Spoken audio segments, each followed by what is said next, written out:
The largest and most common obstacle to success for people, like when I see somebody who's been trading for, say, more than 4 or 5 years and they're just not making it, and sometimes that goes to 10 years, sometimes it goes to 20 years, right? Before we get rolling here, just a reminder to please like and share our videos. Your support helps us to continue to bring you the wonderful content that we share with you each and every week.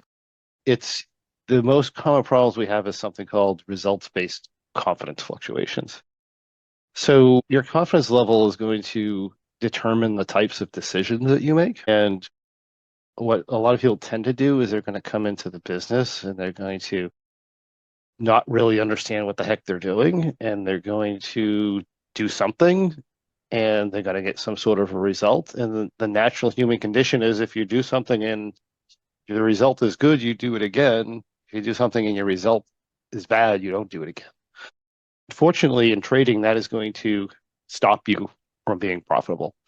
A lot of the results that we have with trading is they're somewhat based on luck, and we have to realize that, meaning that the feedback we get as a good result, bad result doesn't necessarily mean anything. In some cases it does, in some cases it doesn't. We have to look at other things. Um, Everybody knows that who trades, right? And this is why, trading in general, the market is going to, what you're doing in the market is you're competing with other people. And these other people are very smart people or computers, and they know normal human behavior, right? And this has been true recently, obviously, but it's been really true forever since the beginning of trading. They understand the psychology of the average person, and the average person will lose because they will take advantage of the average person. So this whole thing that happens is, you come in, you win a bunch of trades, you you lose, well, you lose a trade, and if that's true, you'll like, well, this is no good, right? You do something else, right? This would be normal behavior. You win a bunch of trades, and you're like, oh, I know what I'm doing, and or this trade is wonderful, and you're going to come in and you're going to crank your position size up, right? Because you're basing your confidence off of the results, right? Because of results-based confidence. And then what happens is eventually you'll go through this losing period with whatever the heck you're doing. And this is true regardless of how experienced you are, it's true regardless of how wonderful you are as a trader. You're going to go through these periods of really good results, and you're going to go through these periods of really bad results. And when that happens, you're oversized probably, because what happens is we have what we call false confidence. I have a lot of people who come to me and they say, I want to be confident in my trading. And I'm like, you don't want to be overly confident in your trading, right? You don't want to, because that's bad. Or the overly confident person blows up. So you need what we call an appropriate level of confidence. And what happens when you get a series of good results with most people is they're going to become overconfident. They're going to not really think about losing, and they're going to oversize. And then they're going to oversize, and then they are going to lose at some point. And then it's like a devastating hit to the confidence level. And they're going to do one of two things. Or one of three things. They'll stop trading, or they'll go down to a minuscule size trading. In other words, now they're underconfident, right? So in other words, they're probably better than they think they are at this point, but they've lost a couple trades, but now so everything's destroyed and now they know nothing, right? So their size goes down to teeny tiny, or they have shiny object syndrome and they leapfrog to something else, right? This is typical behavior, and pretty much all of us start this way because we don't really know what we're doing, and the only way we have to judge how we're doing in our decision process is by results. But again, that is not the way, right? So you're in the pro membership now. So, we have deeper discussions into that. You really have to, if you know what you're doing, right? If you have a good knowledge base and you know what you're doing with the options, and you have an idea of technical normal behavior, you can say, oh, look, I made a lot of good decisions here. I had a nice entry. I didn't take on too much risk at any time in the trade. I exited at a responsible point. I made good decisions. That was a good trade. even though I lost, right? You can make that decision when you get more experience. But in order to do that, you have to learn something, and you don't learn anything by just following trades, right? Following somebody else or just taking a set of rules and just blindly going along. Okay, so it's very important that, yes, we have to start somewhere. We take our trade rules, we trade them. That's wonderful.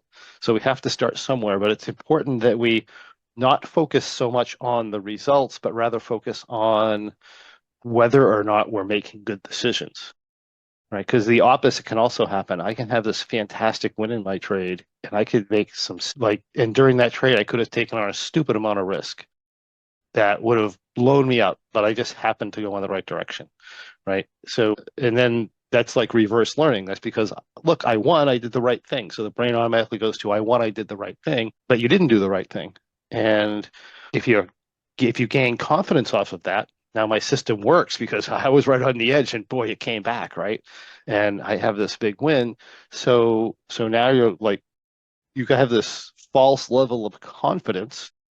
And with that false level of confidence, you do the same thing again with a much bigger size.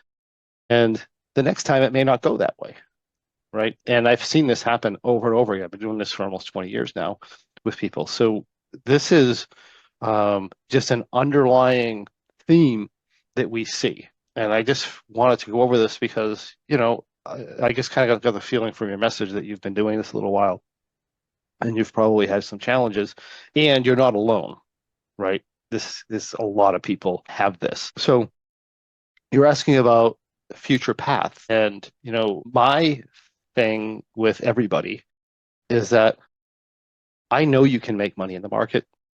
Anybody can do it. You don't have to be a genius, but there are certain things you need to do. And this trading success blueprint is kind of designed to get you to do those things in a subtle way because you want the result every month. But you need, in order to get good results over time, you need certain things, right? So we're trying to build these things. Like in here, this is just basic knowledge. Stage one is basic knowledge. Stage two, we come in here, and the objective isn't to win all the time. The objective is for you to be able to follow your rules and basically do what you say you're going to do, and doing so without fluctuating your position size, or if you do happen to raise your position size, it's because you're doing it in the proper manner. So what do I mean by that? Your tendency is going to raise size when you've had several wins. This is not a reason to increase size at all. Matter of fact, my favorite time to increase size is after a couple of losses because I know, assuming I'm trading well, right? So you should never increase size regardless of results if you're trading poorly. And realistically, assuming you can afford to do that in two ways, right? You have your mental capital and you have your financial capital. If you can mentally and financially increase your size after a couple of losses and you identify that I'm trading well but I lost, that's when you want to increase your size. Okay? So we want to keep those concepts in mind, and I only increase my size if I think about the loss and I'm okay taking the bigger loss. Right? I don't want to be the person who says, hey, I made money for 10 months. I tripled my size in that time period or quadrupled my size in that time period. I took one loss and now I'm break even. I mean, and there's nothing wrong with that. That's like perfectly fine. Um, but because what happened is like percentage wise, you're ahead of the game, right? I can trade with $1 for 6 months and then trade with $100 and lose, right? Win the first six and lose the seventh and be negative P&L. But from a percentage standpoint, I'm making money. And if I keep doing the same thing at the bigger size, I'll be fine. But a lot of people get in their mind, well, I traded for a year and I've lost money and I'm doing something wrong, right? And that's not true. So the way you interpret these things is very, very important, right? So we only want to increase size if we have the perspective that I'm very aware of the losing scenario. That losing scenario is not going to bother me financially. That losing scenario is not going to bother me mentally. I'm good to go, right? I want to be able to take a couple losses at the newer size immediately. Whenever I increase size, I just assume I'm going to lose.